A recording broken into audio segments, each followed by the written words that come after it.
Interfacing with joystick module. Let's get started.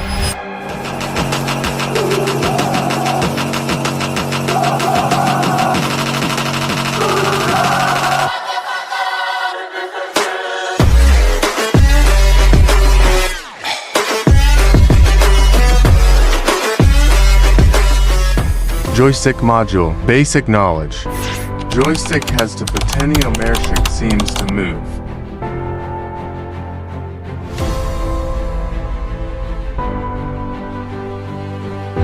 Pin and connections to Arduino.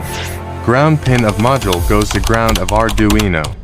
5-volt pin of module goes to 5-volt of Arduino. X-axis and Y-axis pin goes to analog pins of Arduino. Remaining switch pin goes to any digital pin of Arduino. Coding time. Code is given in description. Result.